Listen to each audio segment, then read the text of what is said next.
Brought to you by V Guard. हा सर्व रडीचा डाव चाललेला आहे, बाकी काही नाही आहे आणि हा दूध का दूध पाणी का पाणी संपूर्ण होऊन जाईल।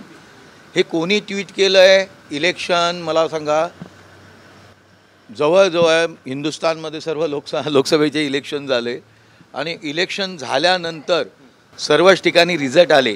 या रिझल्टप्रमाणे माझा देखील रिझल्ट आला। मी इथे 5:45 पर्यंत या ठिकाणी होतो। मी 6 वाजता तिथे गेलो आणि 6 वाजता गेल्यानंतर मला त्याच्या अगोदरच तुम्ही त्या उमेदवाराला डिक्लेअर करून टाकलं होतंच।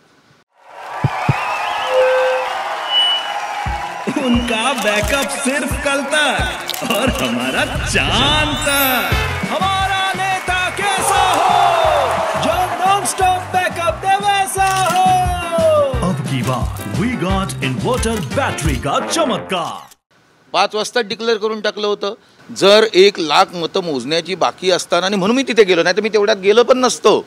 आणि ते गेल्यानंतर तिथे बघितलं तर त्या सिस्टीमने तुमची कामं चालली होती, त्यामुळे मला काय बोलण्याचा प्रश्न नाही। मी गेल्यानंतर तिथे म्हटलं की आमचं अजून काउंटिंग चालू आहे, त्यामुळे मी जाऊन तिथे बसलो आणि त्यानंतर 1-1.5 तासांनी डिक्लेअर केलं आहे।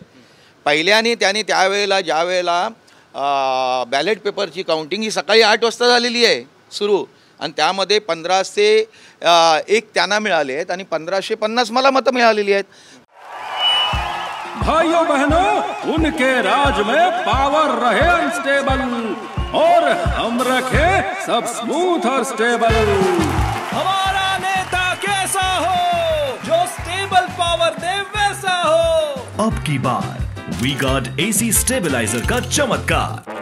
1550 हा एक पार्ट झाला। दुसरा पार्ट EVM मध्ये ते 1ने जिंकलेले आहेत। आता 1ने जिंकलेले आहेत, 1550 तिथे मला मिळालेले आहेत आणि त्यामध्ये -1 48ने निवडून आले, डिक्लेअर झाले आणि सर्वांसमोर तिथे हजारो पोलीस, 20 कॅन्डिडेटचे सर्व उमेदवार म्हणजे त्यांचे प्रतिनिधी हे 20च्या 20 कॅन्डिडेट आतमध्ये, आणि रवींद्र वायकर जाऊन काहीतरी वेगळं करू शकतो।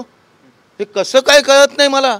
हे काय चाललं आहे? रडीचा डाव चाललेला आहे। त्यांना त्यांच्या जिवारी लागलेलं आहे आणि जिवारी लागल्या कारणाने हे सर्व यांचं ट्विट आणि हे चाललेलं आहे। त्यामुळे या रडीच्या डावाला मी काय महत्त्व देत नाही आहे। त्यांना जे काय करायचं द्या। दूध का दूध इलेक्शन कमिशनरने ज्या पद्धतीने जे इलेक्शन घेतलेलं आहे ते योग्य तऱ्हेने घेतलेलं आहे। आता दुसरा प्रश्न तुम्ही झाला ते मोबाईल, तिथे किती जणांकडे मोबाईल होते?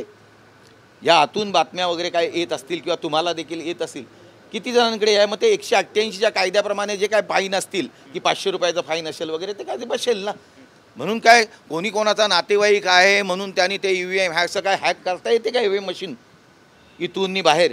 त्यामुळे हे जे काय चाललेलं आहे रेडीचा डाव चालला आहे, त्यामुळे त्याला मला काय उत्तर द्यावंसं वाटत नाही आणि तरी एक्सप्लेन केलेलं आहे। सीसीटीव्ही फुटेजची मागणी केली ते त्यांनी द्यावं ना। एक कायद्यात जे काय असेल, मी म्हणतो ना, मी त्यावेळेलाही सांगितलं की आम्ही कोर्टात जाणार आहेत, हक्क आहे, लोकशाही आहे, जाऊ शकतात। आदित्य ठाकरे म्हणतात की चंदीगड प्रमाणे घटना होईल आणि त्यामुळे कुठेतरी आता हे कसली चंदीगडला काय झाले मला माहित नाही। महानगरपालिकेची निवडणूक झाली त्या ठिकाणी ज्या पद्धतीचे मी पहिल्यानेच सांगितलंय की पारदर्शकतेने झाली नसेल तर कायदा आहे। मग ते इंडियातली हिंदुस्थानमधली जी काही इलेक्शन आहे ते पारदर्शकतेने झाली नसेल असं मला वाटतं, पण पारदर्शकतेने झाली। बाकीचे सर्व निवडून आले त्याबद्दल मी निवडून आले, त्यामुळे रडीचा डाव खेळू नये। सर तुम्ही हॅक करता येतं का असं विचारलं? मला तेच कळत नाही आहे, ते मला माहित नाही, पण इथे जर असेल तर सर्वांचे चेक करावं। Brought to you by V-Guard.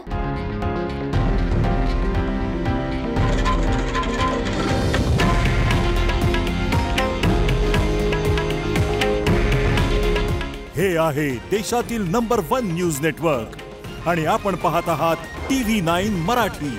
काळजी तुमची, हित महाराष्ट्राचं।